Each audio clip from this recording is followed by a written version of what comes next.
अब हम क्या पढ़ते हैं उत्पत्ति 3 में, ठीक है। परमेश्वर ने सारी सृष्टि को रचा, उसके बाद परमेश्वर ने आदम को रचा। प्रभु को लगा कि आदम का अकेला रहना अच्छा नहीं है, फिर परमेश्वर ने उसके लिए उसकी पसली को निकाला और उससे एक हवा को बनाया, स्त्री को बनाया। दोनों को बहुत आशीषित किया, सारे अधिकार दिए और कहा कि आनंद कर, फूलो फलो और पृथ्वी में भर जाओ। प्रभु ने उन्हें आशीषित कर दिया। हालेलुया। अब यहाँ पर क्या होता है कि प्रभु हर सुबह उनसे मिलने आता था। कब आता था प्रभु? हर सुबह मिलने आता था। किसको? जानवरों को? किसको मिलने आता था? सृष्टि को। सबसे ज्यादा प्रेम किसको प्रभु ने किया? मनुष्य को, क्योंकि मनुष्य को परमेश्वर ने अपने स्वरूप में बनाया। हालेलुया। अपने स्वरूप में जब उसने आदम हवा को बनाया तो परमेश्वर प्रतिदिन अपने स्वरूप से मिलने आया करता था। प्रतिदिन आदम और हवा से मिलने आया करता था। अब ये वो समय है जब प्रभु वचन में लिखा था, यहोवा परमेश्वर जो दिन के ठंडे समय वाटिका में फिरता था। दिन के कौन से समय परमेश्वर वाटिका में फिरता था? ठंडे समय। और ठंडा समय कब होता है? Early morning. हालेलुया। तब फिर का शब्द उसको सुनाई दिया। तब आदम और उसकी पत्नी वाटिका के वृक्षों के बीच यहोवा परमेश्वर से छिप गए। कब छिप गए आदम और हवा? जब उन्हें परमेश्वर का शब्द सुनाई दिया। तब यहोवा परमेश्वर ने पुकार कर आदम से पूछा, तू कहाँ है? यहाँ पर परमेश्वर पुकार रहा है। किसको पुकार रहा है? आदम को पुकार रहा है, हवा को पुकार रहा है, परमेश्वर पुकार रहा है। दिन के ठंडे समय में परमेश्वर आया है, अपने स्वरूप से मिलना चाहता है, प्रभु उनसे बातचीत करना चाहता है। और यहाँ पर क्या होता है कि आदम और हवा छिप गए। आदम और हवा छिप गए। Hallelujah, hallelujah. मेरे प्रियो, मैंने आपसे एक क्वेश्चन पूछा। वो प्रश्न था कि हमारे जीवन में सबसे इम्पोर्टेंट, सबसे महत्वपूर्ण क्या है? सबसे महत्वपूर्ण क्या है? हम एक मनुष्य है, मनुष्य रूप में रचे गए हैं और हमारा जो चरित्र है वो पाप ही का स्वभाव है।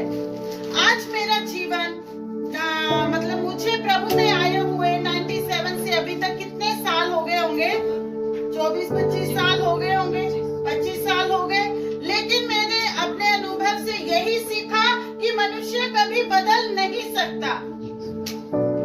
मैं बाइबल कॉलेज गई, मैंने बाइबल ट्रेनिंग की, मैंने प्रभु की सेवा की, मैंने प्रभु के वचन को सुनाया। लास्ट निष्कर्ष यही निकला कि मनुष्य कभी बदल नहीं सकता। मनुष्य का स्वभाव कभी बदल नहीं सकता। मनुष्य का स्वभाव एक पापी स्वभाव है जो निरंतर बना रहता है, जो निरंतर बना रहता है। हालेलुया।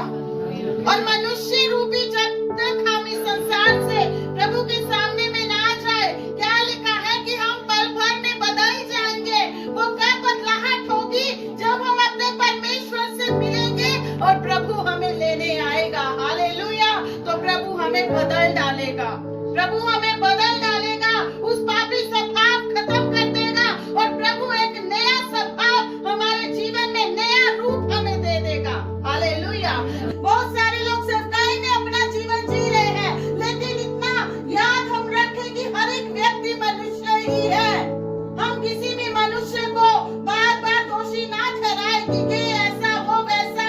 हमें पता है कि वो मिट्टी ही है और हमारा परमेश्वर भी जानता है कि हम मिट्टी ही है। वो परमेश्वर के सेवक है, दासिया whatever, हम मिट्टी ही है और मिट्टी में मिल जाएंगे। लेकिन आज अगर हमें कोई बनाता है, कोई रचता है, कोई उठाता है, तो वो सिर्फ परमेश्वर है। इसलिए हम अपने परमेश्वर को सारा आदर देते हैं, हम अपने परमेश्वर को सारी महिमा देते हैं। इसलिए हम कहते हैं कि जीवन से उत्तम है प्रभु तेरी करुणा।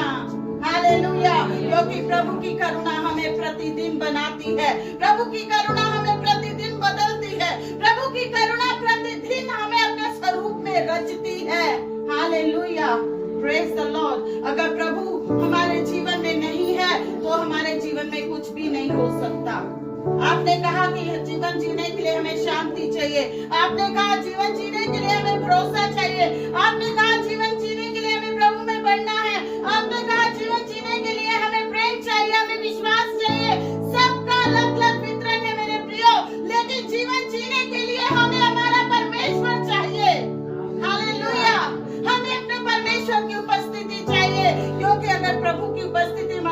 में नहीं है, हमारे जीवन में शांति नहीं हो सकती। प्रभु हमारे जीवन में नहीं है, हमारे जीवन में प्रेम नहीं हो सकता। प्रभु हमारे जीवन में नहीं है तो हम विश्वास भी नहीं कर सकते। हालेलुया। हम भरोसा भी प्रभु के बिना प्रभु के ऊपर नहीं कर सकते। हालेलुया। क्या आप इस बात पर विश्वास करते हैं? थोड़ी सी समस्या आई, थोड़े से आंधी तूफान आए और हम डोलने लगते हैं, जैसे पतरस डोलने लगा और कहने लगा प्रभु मुझे बचा ले। और उन आंधी तूफानों में हम डोलने लगते हैं, हम गिरने लगते हैं, हमें लगता है कि हमारा जीवन खत्म है, हमारा जीवन खत्म है। लेकिन उसी वक्त वो प्रभु यीशु मसीह आता है, वो परमेश्वर आता है, वो परमेश्वर की उपस्थिति आती है जो हमारे हाथ को पकड़कर हमें बचा लेती है और हमें उठा देती है। सबसे महत्वपूर्ण हमारा परमेश्वर की उपस्थिति है। हालेलुया। आज हमारे जीवन की भाग दौड़ चल रही है, हमें घर चाहिए। अभी मेरा घर बन रहा है, लेकिन वो घर मुझे संतुष्टि नहीं दे सकता। मैं आनंद कर सकती हूँ उस घर में जाकर, मैं खुश हो सकती हूँ कि मेरा अपना घर है इस पृथ्वी में, लेकिन वो घर मुझे संतुष्टि नहीं दे सकता। मेरे बच्चे हैं, आज मेरे बेटे का बर्थडे है, वो मेरे पास नहीं है, वो दूर है, वो दूर है, वो हमेशा मेरे साथ नहीं हो सकता। मेरे बच्चे हमेशा मेरे साथ नहीं हो सकते, तो वो मेरी संतुष्टि नहीं है। मेरा घर मेरी संतुष्टि नहीं है। मेरी गाड़ी, मैं चाहती हूँ गाड़ी में ट्रैवल करती हूँ, लेकिन वो मुझे संतुष्टि नहीं दे सकते। मेरे हस्बैंड बहुत प्यार करते हैं, नोक-झोंक चली रहती है, बहुत केयर करते हैं हमारी, बहुत केयर करते हैं, लेकिन वो मुझे संतुष्टि नहीं दे सकते। हालेलुया। मैं प्रतिदिन प्रभु को कहती हूँ कि प्रभु मेरे हर चीजों से बढ़कर, हर रिश्तों से बढ़कर मुझे आपकी जरूरत है, मुझे आपकी जरूरत है। हालेलुया। मैं अपने रिश्तों से प्यार कर सकती हूँ, मैं अपने हस्बैंड से प्यार कर सकती हूँ, मैं अपने बच्चों से प्यार कर सकती हूँ, मैं अपनी कलीसिया से प्यार कर सकती हूँ, मैं अपने भाई बहनों से प्यार कर सकती हूँ, लेकिन मेरी संतुष्टि किसी भी चीज में नहीं है। मेरी संतुष्टि सिर्फ मेरे परमेश्वर में है, सिर्फ मेरे परमेश्वर में है। हालेलुया। हालेलुया। क्या आप विश्वास करते हो इस बात के ऊपर? किसकी संतुष्टि कार है, किसकी संतुष्टि घर है, किसकी संतुष्टि बच्चे हैं, ये सब जिम्मेवारियां हम निभाते हैं। हम अपने हर चीज की चिंता लेकर, फिक्र लेकर, बोझ लेकर हम प्रतिदिन चल रहे हैं, लेकिन क्या उसमें हमारा जीवन है? कहाँ हमारा जीवन है? यहाँ पर परमेश्वर आए, आदम की वाटिका में प्रभु पुकार रहे हैं, हे आदम तू कहाँ है? प्रभु ने देखा कि प्रतिदिन आदम हवा मुझे यहीं दिखाई देते हैं, प्रतिदिन वो मिलते हैं। मुझे लगता है कि जब प्रभु आते होंगे तो जरूर उन्हें हक करते होंगे। जब मेरे बच्चे आते हैं तो मैं उन्हें हक करती हूँ, प्यार करती हूँ। हाँ, जब मेरा अर्पण आता है तो हम उसे हक करते हैं, किस करते हैं दोनों हस्बैंड वाइफ। तो मुझे लगता है कि जब मेरा परमेश्वर आता होगा तो आदम हवा को ऐसे हक करता होगा और ऐसे किस करता होगा। प्रभु कितना प्यार करता होगा। और उस दिन प्रभु आया और प्रभु को पता चला यहाँ पर तो आदम हवा नहीं है, और प्रभु ने पुकारना शुरू किया, हे आदम तू कहाँ है? हे हवा तू कहाँ है? Where are you Adam? तू कहाँ है आदम? और यहाँ पर आदम क्या किए हैं? छिप गए हैं, क्योंकि उसको प्रभु नहीं चाहिए। यहाँ आदम छिप गया, यहाँ हवा छिप गई, परमेश्वर को देखना भी नहीं चाह रहे हैं, क्योंकि उनको पता था हमने गलती कर दी है, उससे पाप हुआ है। अब यहाँ पर प्रभु के सामने गलती की माफी मांगने के बजाय वो क्या हुए? छिप गए। क्या वो माफी नहीं मांग सकते थे मेरे प्रियो? मांग सकते थे कि नहीं? कई बार हम भी ऐसे ही करते हैं, हम गलती करते हैं लेकिन माफी मांगना नहीं चाहते। इस संसार में भी अंदर रियलाइजेशन होती है, मन को पता है कि मुझसे गलती हुई है, मैंने उस व्यक्ति को चोट पहुंचाई है, मैंने उसके खिलाफ में ऐसे बातें की है, मुझसे गलती हुई है, लेकिन उस गलती की माफी नहीं मांगना चाहते, क्योंकि वो हमारा स्वभाव है ही नहीं। हालेलुया। मेरे जीवन के एक्सपीरियंस से बता रही हूँ। कई बार मुझे लगता है कि मुझसे गलती हुई है, मैंने पास्टर जी को ये चीज की है, मुझसे गलती हुई है, लेकिन सॉरी नहीं बोलती उनको कभी। अभी बोलने लगी हूँ, लेकिन मैंने कभी भी पास्टर जी को माफी नहीं मांगी, वही बेचारे मुझसे बात करते रहेंगे।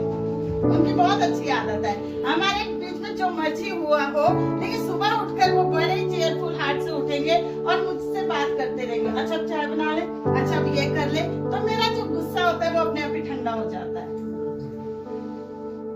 तो मैं आपको ये कहना चाहती हूँ कि मैंने कभी उनसे सॉरी नहीं बोली, मुझे पता है कि मुझसे गलती हुई है।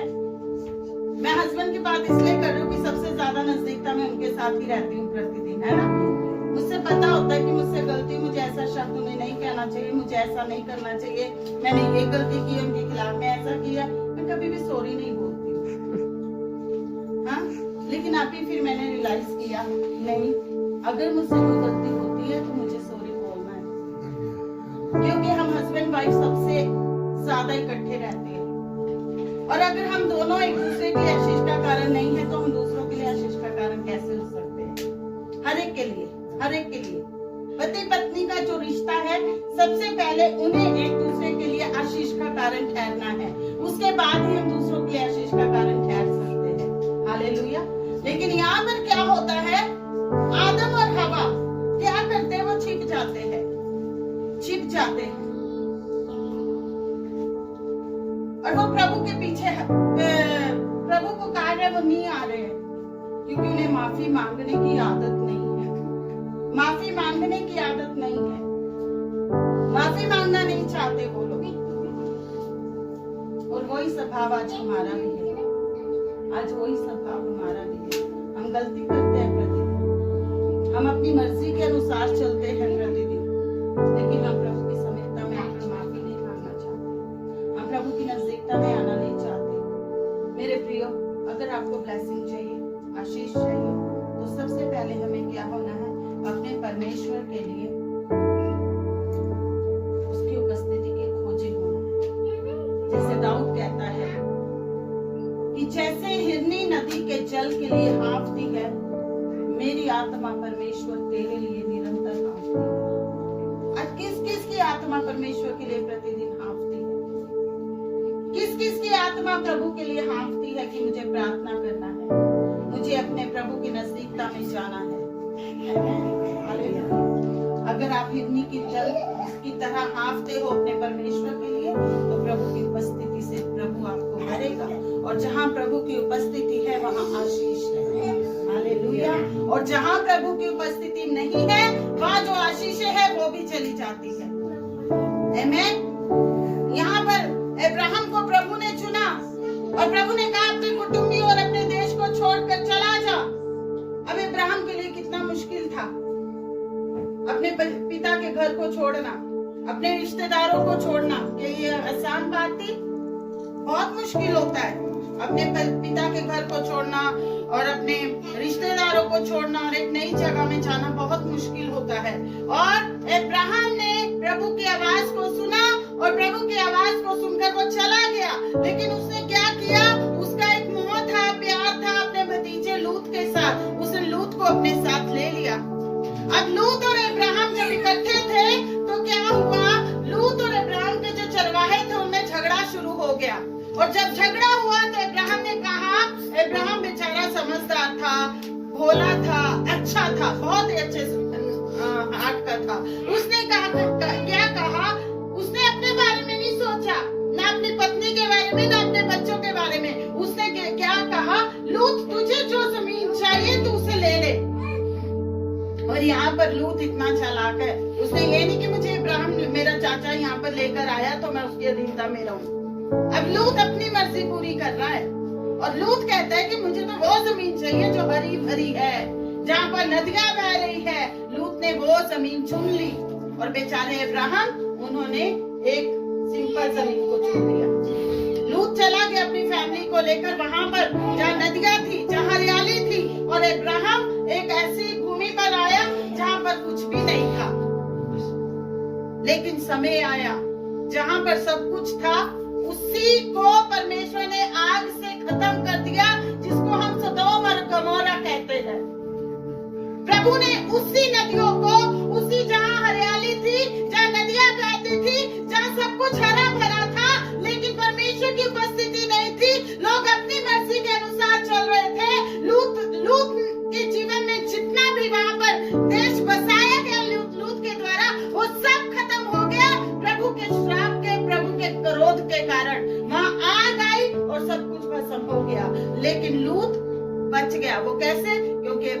आंसू लूत के लिए बहे हुए थे। हालेलुया। यहाँ पर लूत अपनी फैमिली को लेकर चल दिया, क्योंकि उसको दूत ने बता दिया था कि परमेश्वर खत्म करने जा रहा है इस देश को। लूत चल दिया और परमेश्वर ने कहा कि तुम पीछे मुड़कर नहीं देखना।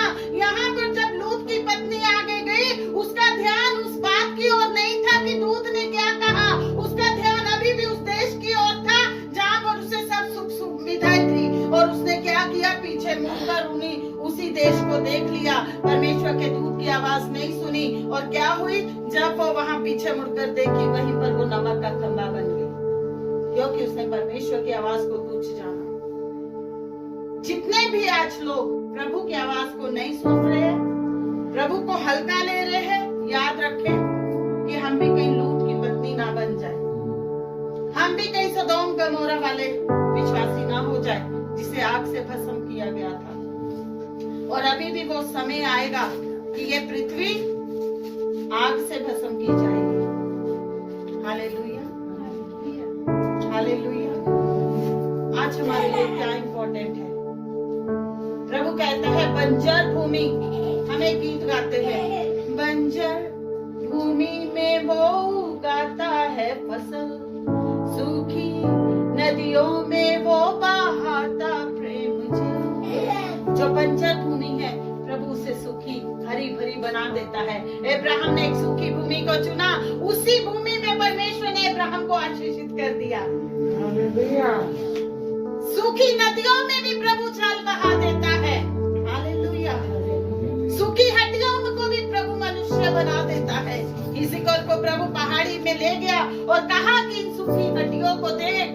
वहाँ देख रहा है बेचारा इज़िकल भविष्यवक्ता, वहाँ देख रहा है उस पहाड़ी में खड़ी होकर, और अगर मुझे प्रभु देश पहाड़ी में ले जाए, पहले तो मैं डर जाऊंगी वो सूखी हड्डियों को देखकर, क्योंकि हम मनुष्य हैं। इज़िकल को ले गया प्रभु, देख ये हड्डियां, हड्डियां हड्डियां हड्डियां हड्डियां पड़ी होगी। इमेजिन करो वहाँ हड्डियां है, सूखी सूखी सूखी हड्डियां है, वहाँ पहाड़ी है, और इज़िकल वहाँ पर खड़े हैं।